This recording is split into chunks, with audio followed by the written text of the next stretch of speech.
आणि बातम्यांचा वेगवान आढावा. आपण सुरुवातीला एक ब्रेकिंग न्यूज हाती येते. टोरेस घोटाळ्यातील फरार आरोपीचा सीसीटीव्ही व्हिडिओ समोर आलाय. हा आरोपी व्हिक्टोरिया आहे, त्याचा हा सीसीटीव्ही व्हिडिओ समोर आलाय. घोटाळ्याच्या संदर्भात माहिती उजेडात आल्यानंतर व्हिक्टोरियानं पळ काढला. त्यातच टोरेस ब्रँड घोटाळा प्रकरणाचा मास्टरमाइंड युक्रेनियन असल्याचं सुद्धा बोललं जात आहे. पोलीस आता युक्रेनियन व्यक्तीच्या अँगलनं या सगळ्या प्रकरणाचा तपास करतायत.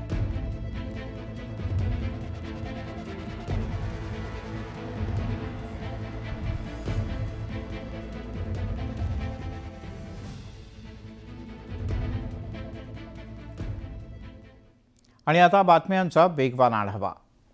बीड हत्या प्रकरणाच्या निषेधार्थ धाराशिवमध्ये जनाक्रोश मोर्चा काढण्यात आला. या मोर्चात जितेंद्र आव्हाड, मनोज जरांगे, सुरेश धस, ज्योती मेटे यांच्यासह संदीप क्षीरसागर सुद्धा सहभागी झाले होते.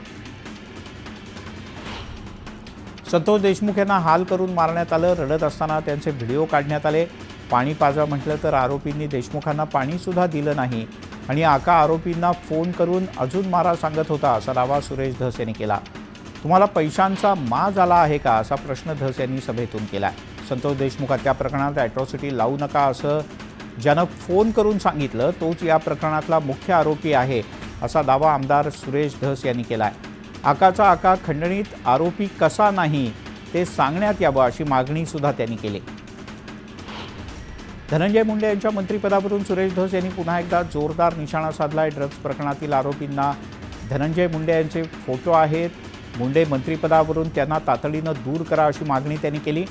वालू काकाच्या मागे कोण उभा आहे याचाही शोध घ्या, असंही धस म्हणाले. खंडणी हत्या प्रकरणातील आरोपी एकच आहे. केवळ खंडणीच्या आरोपीवर मोक्का लागत असल्यास आम्हाला मान्य नाही, असा हल्लाबोल मनोज जरांगे यांनी केला. देशमुख कुटुंबाला न्याय मिळेपर्यंत आम्ही सोबत राहणार, असंही जरांगे म्हणाले. संतोष देशमुख यांच्या मुलीला पुन्हा अश्रू अनावर झाले. पोलीस तपासाबद्दल माहिती देत नाहीत, तपास कसा सुरू आहे याची माहिती आम्हाला द्या, अशी मागणी वैभवी देशमुखनं केली आहे.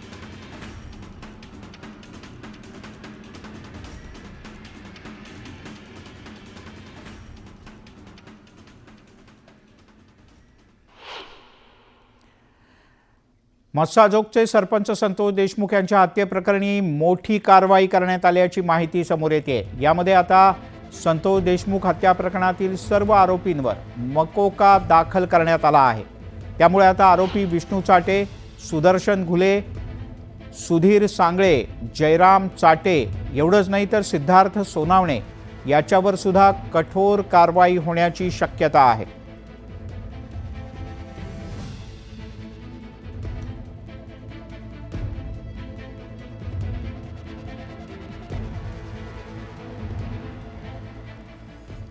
आणि याच संदर्भात आपण अधिक जाणून घेणार आहोत. ज्येष्ठ कायदेतज्ञ गुणरत्न सदावर्ते आपल्यासोबत जोडले गेले आहेत. सदावर्तेजी, स्वागत आहे आपलं न्यूज 18 लोकमतमध्ये.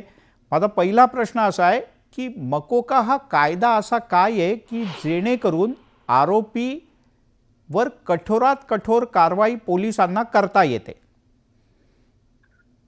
बघा, कायदा हे गुन्हा नाही गुन्ह्यांच्या पार्श्वभूमीवर आणि त्याचबरोबर पोलिसांच्या ज्युडिशियस माइंडला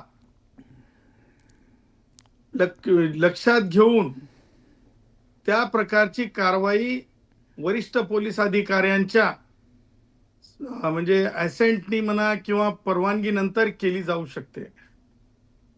परंतु प्रस्तुत केसमध्ये दोन प्रकारचे तपास चालू आहेत.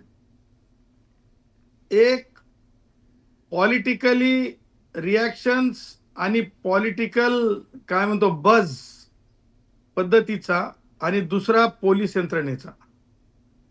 आणि त्यामुळं आता हे समजायला हे होत नाही, उलगडा होत नाही की पोलिसांनी किंवा पोलीस खात्याला दबावात ठेवून मोर्चा पद्धतीनं दबावापोटी ही कारवाई केली गेली असेल तर ही कारवाई जी आहे न्यायिक दृष्ट्या न्यायालयाच्या दृष्टिकोनातून किंवा तपास यंत्रणेच्या दृष्टिकोनातून किती योग्य आहे किती अयोग्य आहे हे हे प्रकरण जेव्हा न्यायालयाच्या समोर जाईल तेव्हा समजेल.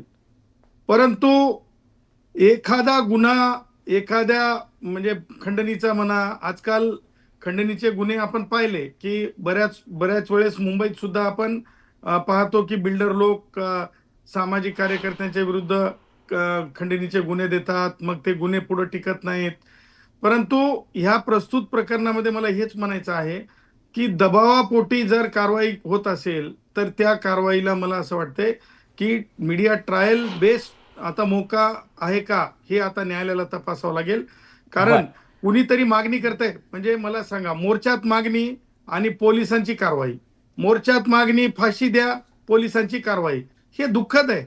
हे बर कोणत्याच ठीक आहे. तुम्हाला सांगतो क्रिमिनल संहितेला म्हणजे अपेक्षित नाही. तुम्हाला आत्ता तरी असं वाटतंय की मागणी होतीये म्हणून हा मोक्का लागतोय, पण मोक्कातल्या ज्या कलमांमधली जी तरतूद आहे त्यानुसार आता दर 4 दिवसांनी PC करता घेऊन जाणं आरोपींना, मग न्यायालयीन कस्टडी मिळाली की चौकशी न करता येणं, तर याच्यातनं 180 दिवसांचा थेट कालावधी मिळतो. याच्यात पोलीस सर्व प्रकारचे पुरावे गोळा करतील ना न्यायालयात ठेवण्याकरता? बघा, याच्यातली तरतूद काय काय, मकोकामुळे सांगतो काय मी. काय होईल आता? सांगतो मी. हा. माननीय सर्वोच्च न्यायालयाने भारतीय संविधानाच्या आर्टिकल 21ला धरून एक स्पष्ट तरतूद, त्या तरतुदीवर निर्णय दिलेले आहेत, एक नाही अनेक, की जेल की बेल. तर बेल हे मॅटर ऑफ राईट आहे, जेल हे म्हणजे इन्व्हेस्टिगेशन एजन्सी आणि न्यायालयाचं डिस्क्रिशन आहे. त्याच्यामुळं आरोपी पाकिस्तानी आहेत का, पळून जातील, बांगलादेशी आहेत का, पळून जातील.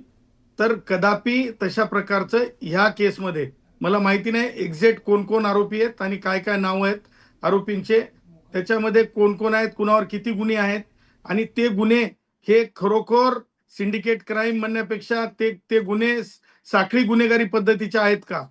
कारण बरेच वेळेस शेतीच्या वादातले गुन्हे, नवरा बायकोच्या भांडणातले गुन्हे, बरेच वेळेस मिरवणुकांमधले गुन्हे, आता हे सगळे यांच्या विरुद्ध कशा प्रकारचे गुन्हे आहेत हे पाहणं आवश्यक आहे.